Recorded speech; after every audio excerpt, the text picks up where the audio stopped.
Fala pessoal, Flávio aqui e nesse vídeo eu vou ensinar vocês a fazerem um jogo de corrida. E notem que esse jogo ele tem um elemento bem legal, que é o fato de ele não ficar limitado ao tamanho do palco, né, o tamanho da tela do Scratch. Até então a gente só tinha feito jogos que ficavam pequenininhos dentro dessa tela. E agora não, olhem como o mapa ele é grande, poderia ser maior ainda. E isso pode servir de ideias até para outros jogos aí que vocês queiram fazer, em que vocês queiram um cenário maior ou um mapa maior. Então espero que vocês gostem, esse vídeo vai ter parte 2, tem bastante coisa legal ainda para fazer nele. Deixem aí nos comentários já o que vocês têm de ideia para as próximas partes, e não se esqueçam de curtir o vídeo lá no final se vocês gostarem também. Vamos lá então? Então começando o nosso jogo, eu vou apagar esse ator principal e vou importar o primeiro ator do nosso jogo, que seria a pista. Vocês podem perceber que o desenho dessa pista é bem grande, ele ocupa quase 100% o tamanho do palco aqui do Scratch. Só que para o nosso jogo ficar legal, e como vocês viram no vídeo de introdução, essa pista ela precisa ficar bem maior, precisa ficar umas 5, 6 vezes maior do que a gente está vendo aqui. Pensem assim, quanto maior for o tamanho dessa pista, mais vai dar a sensação para o jogador de que o cenário do jogo é grande, e mais legal vai ser de jogar. Então, para a gente aumentar o tamanho dela, a gente pode vir aqui em aparência e usar esse bloco, defina o tamanho como 100% é o tamanho original, vou colocar 200%, aumento um pouquinho o tamanho dela, vou tentar colocar 300, e opa, não está mais aumentando o tamanho, vamos tentar 400, e percebam que não está aumentando. Isso já era esperado, é uma limitação que o Scratch tem, e isso está acontecendo porque o tamanho dessa fantasia já é muito grande. Então chega uma hora que o Scratch não consegue aumentar mais o tamanho, ele chega nos limites dele. Mas para resolver esse problema, a gente consegue fazer um truque aqui no Scratch. Então posso vir em fantasias e desenhar uma fantasia nova, no mesmo ator. Eu vou simplesmente desenhar um círculo aqui no meio, não importa a cor dele, se ele tem borda ou não. O importante é que ele seja pequeno o suficiente para que a gente consiga aumentar várias vezes o tamanho dele. Então voltando aqui agora para os códigos, ó, se eu clico em 400%, agora sim a gente vê que ele aumentou. Vou tentar 500, beleza, ele continua aumentando, 600, ele continua aumentando. Só que, pô, a gente não quer aumentar o tamanho do círculo, a gente quer aumentar o tamanho da pista.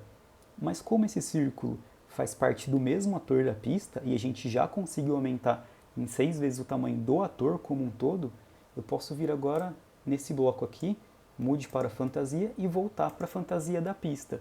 O ator já está com zoom. Agora, mudando a fantasia, se eu clico aqui, a pista, que é a fantasia, a primeira fantasia desse ator, aí sim ela aumenta 6 vezes, que é o que a gente está querendo. Então, como isso funcionou, o que a gente pode fazer é, toda vez que começar o jogo, eu vou mudar para fantasia 1, que é a bolinha, que é o círculo, eu aumento em 6 vezes o tamanho dela, e logo em seguida eu mudo para a fantasia da pista. Isso acontece tão rápido que a gente nem consegue perceber, a gente nem vê isso na verdade.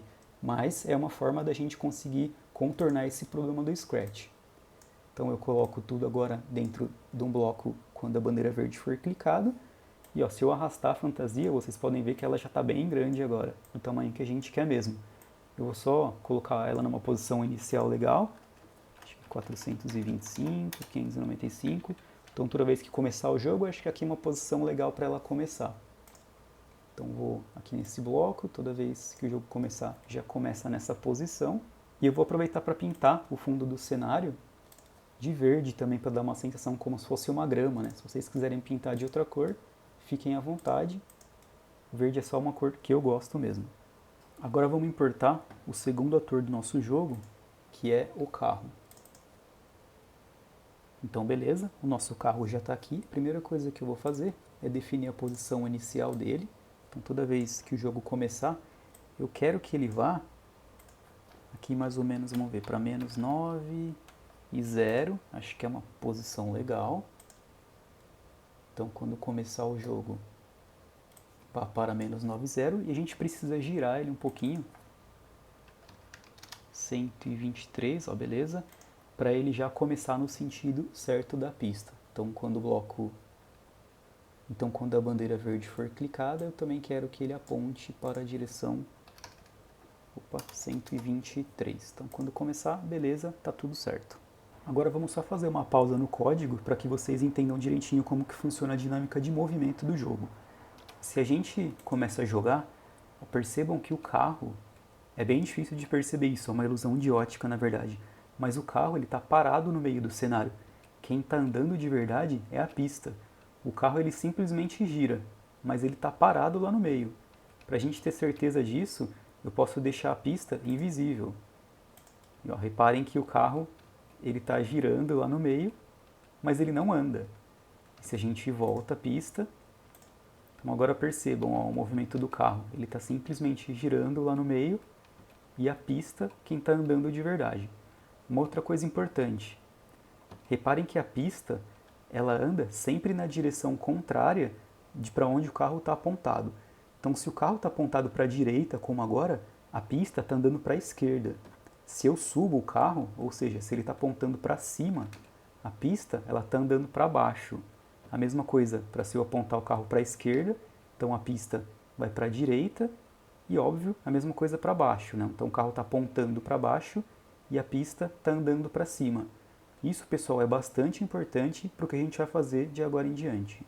Então, como a gente sabe agora que o carro ele não anda, ele simplesmente gira, vamos programar esses movimentos. Então, aqui em eventos, quando a bandeira verde for clicada, eu vou separar só por questão de organização. Para sempre, vou colocar um bloco CC não. Se a seta da direita estiver sendo pressionada, eu quero que o carro gire 3 graus. E a mesma coisa eu vou fazer para quando a seta da esquerda estiver sendo pressionada, vai girar menos 3 graus. Vamos ver se isso funciona. Beleza, o carro está girando, mas a pista ainda não faz nada porque a gente não programou o movimento dela. Para isso, a gente vem aqui na pista e o que a gente quer fazer, conforme a explicação que eu dei anteriormente, a gente quer que a pista ela aponte para o lado oposto ao que o carro está apontado. Como que a gente faz isso? A primeira coisa, eu preciso saber qual é a direção do carro. Então eu venho aqui em sensores. Existe esse bloco aqui, ele não é muito claro, número do cenário de palco. É isso que a gente quer, mas não com esses valores. Se eu alterar aqui o palco para carro, ele vai me habilitar aqui a direção. Então esse bloco, quando eu clico, ele me retorna a direção do carro, que aqui está 120. Agora eu preciso fazer com que a pista aponte na direção contrária. Como eu faço isso? Existe esse bloco aponte para a direção e eu posso simplesmente fazer uma subtração agora. A direção do carro menos 180 é exatamente a direção contrária que o carro está indo. Como um círculo tem 360 graus, uma direção menos 180 é a direção oposta. Se eu coloco isso dentro de um bloco sempre, para sempre a pista precisa apontar para a direção contrária. Vamos testar. Ó, beleza. Temos um grande problema. O carro está girando e a pista também. A gente não quer que a pista gire, só o carro que precisa girar. A pista ela tem que simplesmente apontar para a direção oposta do carro. Então, como a gente resolve isso? Existe uma configuração aqui no Scratch que é o estilo de rotação de um ator. Por padrão, o estilo de rotação é a rotação completa. Então, ele gira em torno do eixo dele 360 graus. Como a gente não quer que a pista gire, a gente vai colocar aqui o estilo não rotacionar. E colocar isso para toda vez que a bandeira verde for clicada, no começo do jogo a gente defina esse estilo de rotação. Testando agora, ó, beleza, o carro está girando e a pista não. Mas a gente ainda não consegue ter a sensação do movimento correto, porque o carro não está andando, ele está parado. Vamos testar se está tudo certo, fazendo o carro andar uma velocidade de 3 passos aqui, dentro desse bloco sempre. E agora sim, ó, a gente vê que o carro está girando, está bem devagarzinho, né, a velocidade dele, mas a gente já vai corrigir isso. E toda vez que eu faço uma curva, agora está fazendo o movimento certo. O carro vai para a direita e a pista está andando para a esquerda. Na verdade, o carro está parado, né? Só está dando a sensação de que ele está andando. Aqui o carro está apontando para cima e a pista está para baixo. Beleza, a gente conclui essa primeira parte então. Para o nosso jogo ficar mais legal, eu quero poder controlar a velocidade do carro. E para isso, eu vou criar uma variável chamada velocidade, que é ela quem vai controlar isso, para todos os atores mesmo. E eu já vou alterar o valor inicial dela aqui para 0 sempre que o jogo começa. E é o valor dessa variável, então, que agora vai controlar aqui a velocidade, né? Quantos passos o carro se mexe. E como a gente vai controlar isso? Da mesma forma que a gente está controlando a direção do carro, através das setas do teclado. Então eu vou duplicar esse código, porque é praticamente a mesma coisa que eu vou fazer agora. Vou verificar se seta para cima está sendo pressionada, e ao invés de girar, eu quero aumentar o valor dessa variável, que é a velocidade. Então, fazendo isso, eu vou adicionar também um espere 0,1 segundo, só para caso a gente segure a tecla, ele demore um tempinho entre uma vez e outra para ir aumentando a velocidade. E eu vou duplicar tudo isso para controlar a seta para baixo também, só que ao invés de adicionar 1, eu vou adicionar menos 1, né? Ou seja, eu vou subtrair 1 da velocidade do carro. Vamos ver se isso funciona. Estou segurando, estou apertando a tecla para cima, a velocidade está aumentando. O carro continua fazendo as curvas normalmente, isso é bom. Vamos ver se ele para. Legal, até para dar uma ré também. Então é isso que a gente quer. O que eu só penso que pode dar de problema aqui, pessoal, é justamente se eu fazer o que eu estou fazendo agora, segurar a seta para cima. A velocidade do carro ela vai aumentando até o infinito aqui. A gente não limitou essa velocidade. Então eu não estou nem vendo o mapa mais direito e a velocidade continuava aumentando. Então o legal para o jogo ficar mais divertido é a gente limitar essa velocidade. Como a gente faz isso? Aqui onde a gente verifica se a seta para cima está sendo pressionada, vamos adicionar mais uma condição.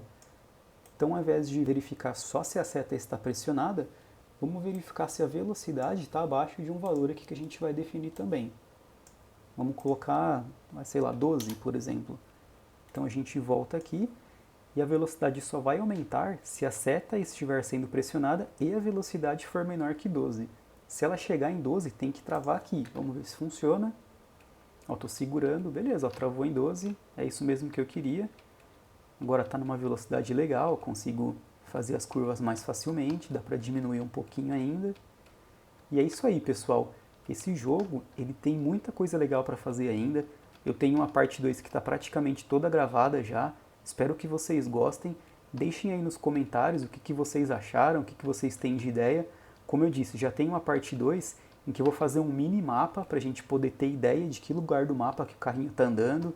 Tem uns obstáculos que a gente pode colocar também, mas deixem aí nos comentários o que vocês acharam, deixem mais sugestões para que eu possa fazer mais partes desse jogo. Beleza? Então obrigado para quem assistiu até aqui e até a próxima.